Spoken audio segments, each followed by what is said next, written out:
Sinubukan nga ni Moira na kausapin nitong si RJ tungkol sa kanyang annulment na huwag na sanang ituloy.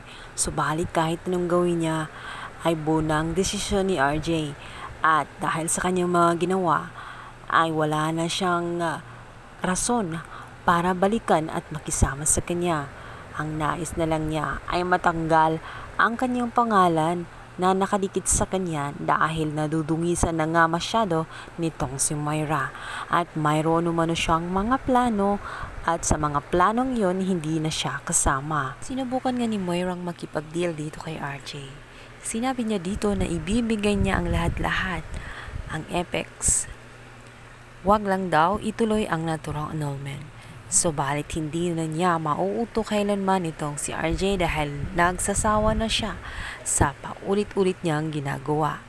Sinabi niya rito na may mga plano siya at isa pa daw, wala nang saysay ang lahat sapagkat ang talagang mahal niya ay ito ngang si Lynette at may nakalatag na siya na plano at hindi nga kasama siya doon.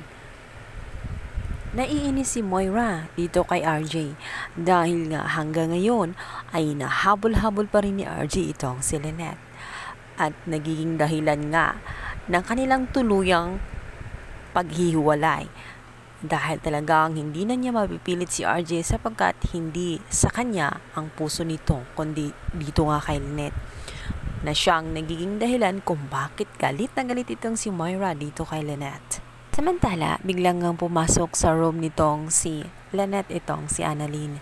Dito nga, kinumusta niya ang kanyang ina at napansin nga ni Annalyn na parang malungkot ang kanyang ina sa araw ng kanyang kasal. At tila baga may iniisip ito na malalim.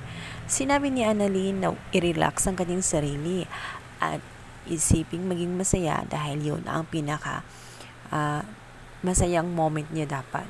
Mangulang itong si Lynette habang ito ngang si Annalyn ay umalis na nga at iniwanan siya habang sinabihan na ikalma ang sarili at maging masaya lamang.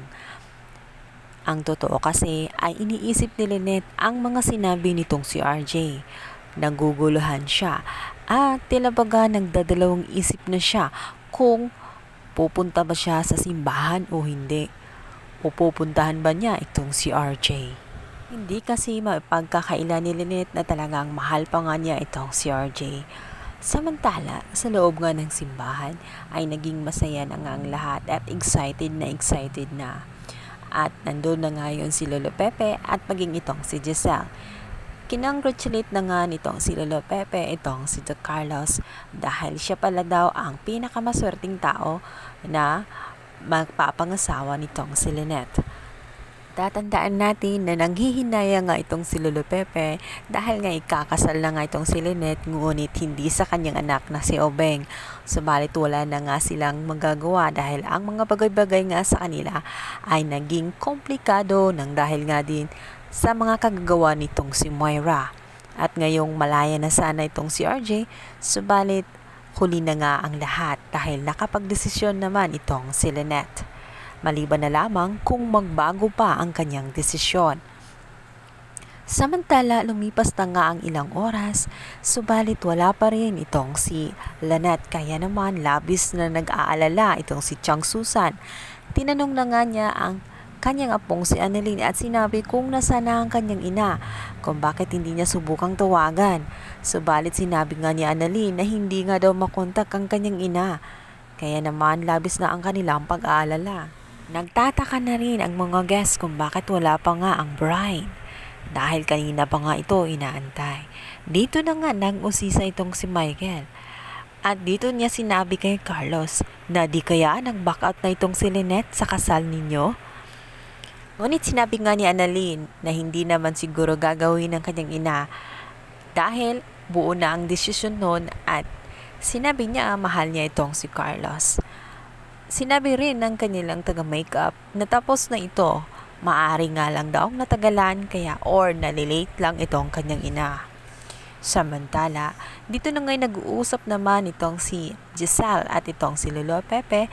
Dito niya sinabi ng palihim na di kaya nga daw ay may kinalaman si Obeng kung bakit wala pa ngayon itong si Lynette. Tuluyan na bang nagbago ang isip nitong si Lynette? At sumama na nga ba talaga kay Doc RJ?